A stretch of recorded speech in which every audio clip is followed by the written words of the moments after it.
don't worry, it's all fine. Everything's going to plan. Housing market's doing great. People are pulling out of deals left and right at the highest level that we've seen in recent history. Don't worry about it though. That sounds like something we might hear from maybe somebody trying to sell you a house right now. Because listen to this, the percentage of home purchase cancellations in September hit 16.3%, which is the highest level that we've seen since October of 2022. Really what it is it gives you a gauge of where the market's at. Because you had 53,000 purchase agreements that were canceled last month, and that's one of the reasons that we've had closed home sales go down by 1.5% compared to the previous month. And this is all data according to Redfin, so who knows if any of it's even true, but they usually like to paint a rosy picture, and this is not a rosy one, so maybe it is true. And by the way, I'm back in Bay Harbor Islands today, one of my favorite neighborhoods to walk through, and somebody mentioned the other day in one of the comments, like, so I guess everything's gonna be expensive from now on. Like, that's right, I'm back in Miami. We're not gonna see anything cheap anymore, guys. We're back to business as usual now. We're not in Albuquerque, we're not in Amarillo, Texas, we're not in Macon, Georgia, we're in Miami. So, is what it is. Can't help it, I live here. Now the main reasons that people will tend to back out of any type of home purchase is they might find something in the inspection that they're not happy with, or repairs are gonna cost too much and maybe the seller doesn't wanna give them the proper credit to fix it, or maybe the buyer had a change of heart. Maybe they had a change in financial situation. Those can be very legitimate reasons to cancel a deal as well. Also, a lot of people are figuring out the true cost of home ownership before purchasing, which is going to be basically dodging a bullet for them, which is good to hear that people are actually looking into these things. Because, I just shared with you guys the other day about how my property taxes are going up 13% if this new budget passes. And a lot of people are saying, oh no, it's actually went down, Michael, or whatever. Like, yeah, I had a homestead exemption, okay, that went into place that lowered the bill, but those savings are going to be wiped out by the potential increase that could be coming. So if there is an increase in property taxes, I'm going to be paying almost the same amount I was before I had the homestead exemption. But the big kicker right now that can actually kill a lot of deals, I think, especially here in Florida, but in other places too, is the potential homeowner's insurance bill. In order to close on a property when you're getting a mortgage, you need to have homeowner's insurance. And some people might get completely shocked when they see how much the home insurance is actually going to cost. And it's something that I encourage people now to look into before even putting an offer on a house. That way you can kind of factor in what you're going to be paying, and that can kind of factor into your offer price as well. And it will help you ensure that you're not going to back out of the deal due to that. It might even be a negotiating tool for you in the transaction because of where insurance rates are at today. Now, according to this story, before the pandemic and when mortgage rates were a lot lower, the cancellation rate on sales was anywhere between 12 to 13%. So it's went up, 3 to 4% since then, which is pretty significant. And the other thing that can easily kill a deal right now is these mortgage rates. A lot of people don't realize what their payment's going to be when you're talking about an 8 or 8.5% mortgage interest rate. And it can be enough to actually either disqualify you and make it so you can't even get the loan to begin with, or if that's not the case, the payment can be a lot higher than you want it to be, therefore making it so that you don't feel comfortable with that payment, even if you can technically afford it according to your lender. Because one thing I also encourage people to do all the time is, just because the lender says you can spend $5,000 a month doesn't mean you have to, guys. Try to find a house you can spend $3,000 a month, $3,500 maybe. You don't have to max out your budget just because they say you can. They want you to do that because the bigger loan you get, the more commissions they're going to make. But you need to understand your own budget and understand what you can truly afford before jumping into a bad situation. And that's why you're seeing these cancellations move up, because people are starting to wisen up. They're starting to realize that this wasn't what I signed up for, and you should always cancel if you find out that the purchase is not going to be what you thought it was going to be before it's too late. Just make sure that if you're going to cancel your agreement, you understand the potential penalties for that, because one of the biggest questions that people always ask in real estate is, well, if I cancel a deal, can I get my deposit back? And I'm not a lawyer, I'm not going to be sitting here answering legal questions for you, But the long story short is it depends. It depends on what the contract says. It depends on if you waived any contingencies. It depends on what your inspection and due diligence period is, and so on. But generally speaking, you can get your deposit back if you have a somewhat normal contract and you're not in default. Now here we have a pretty expensive house for sale at $4.8 million, 5 bedrooms, 5.5 bathrooms, but at least it's not a flip. And they bought it back in March of 2011 for only $687,000. Fast forward to today, they want $4.8 million. Now I have no idea what this house is actually worth, but according to Redfin, the comps say it should be anywhere between 2.1 and 3.6 million. So they could be overshooting this tremendously, but also that's going by Redfin's automated valuation, just like Zillow's estimate, and a lot of times that can be meaningless. So let's see how long it's going to take to sell this property. Starting to see more and more brand new houses pop up all over Bay Harbor Islands here. You know, you have old houses kind of like this. You can tell they put a new roof on here, and then right across the way you have this going on. This is kind of like how every house I think is going to look over here eventually.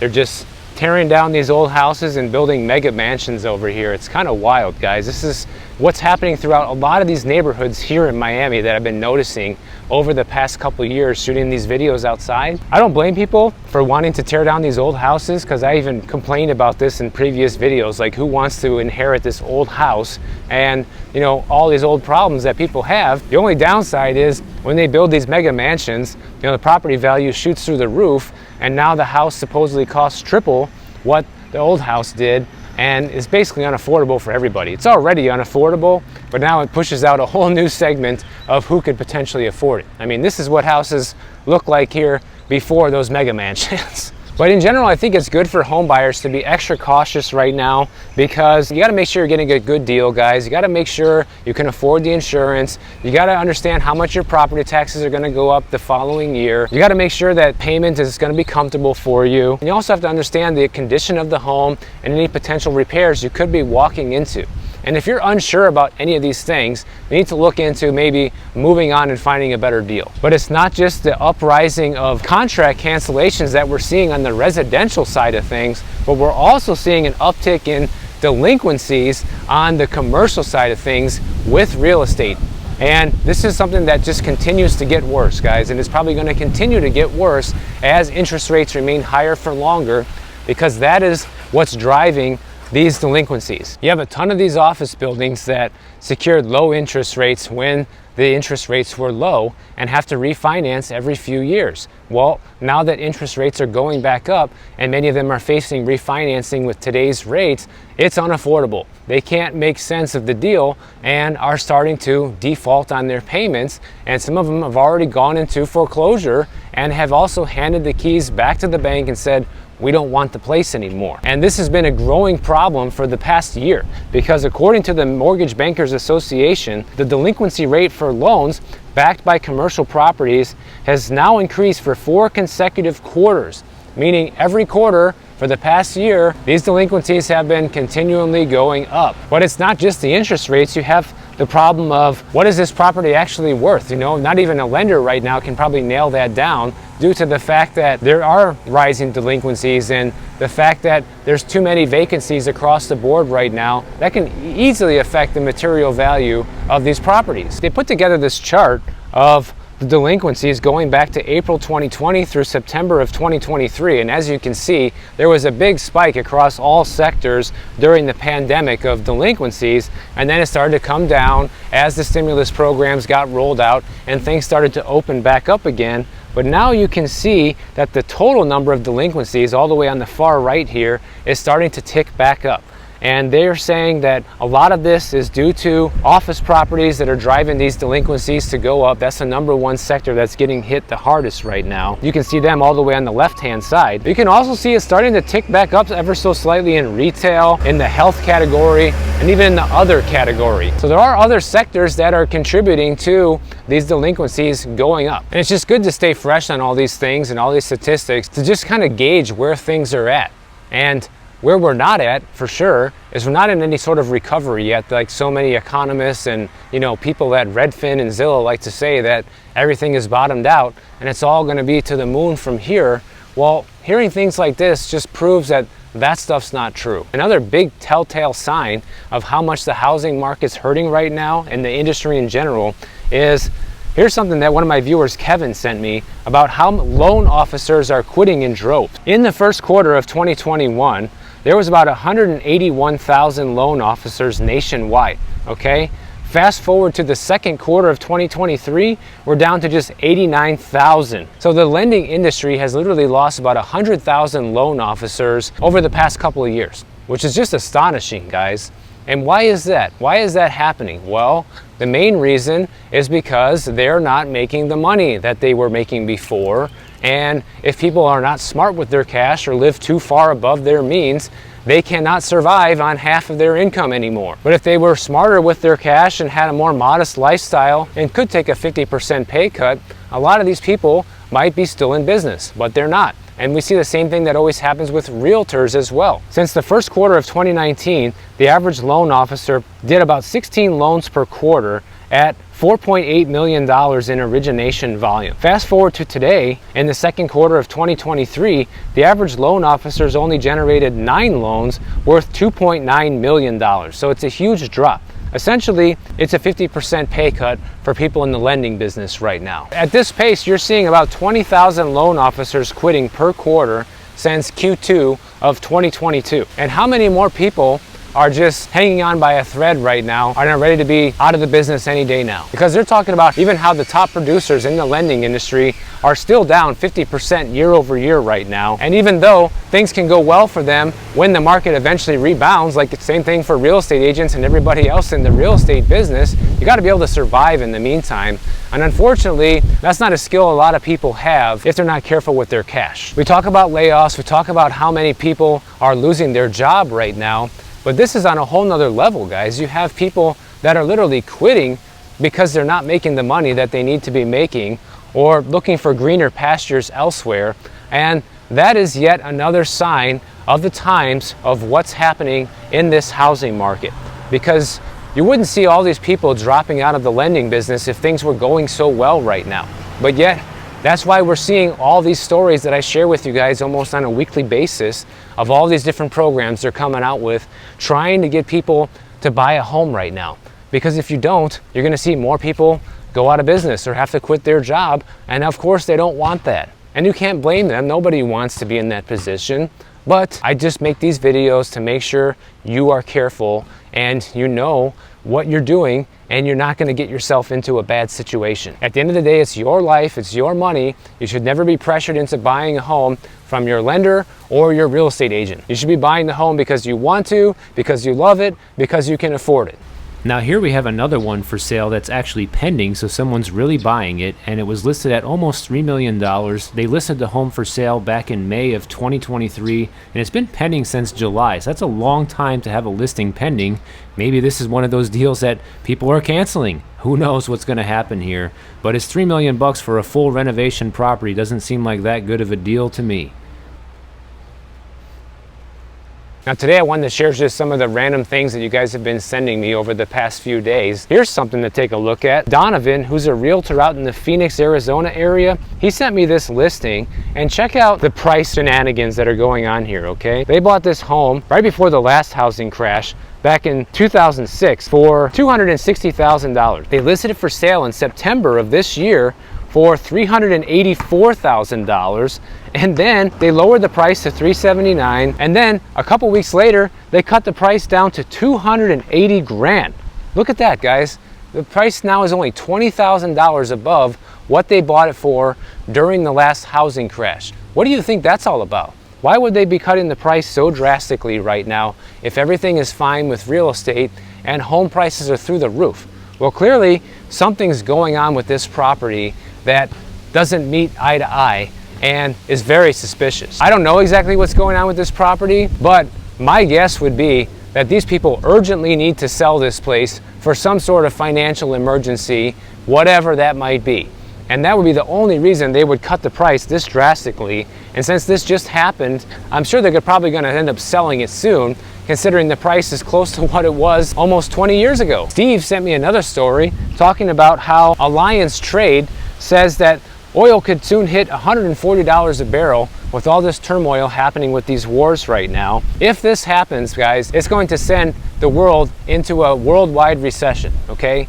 Because right now, as of me making this video, I think oil's at like $84 a barrel, something like that, pretty close. So it's nowhere near $140 a barrel.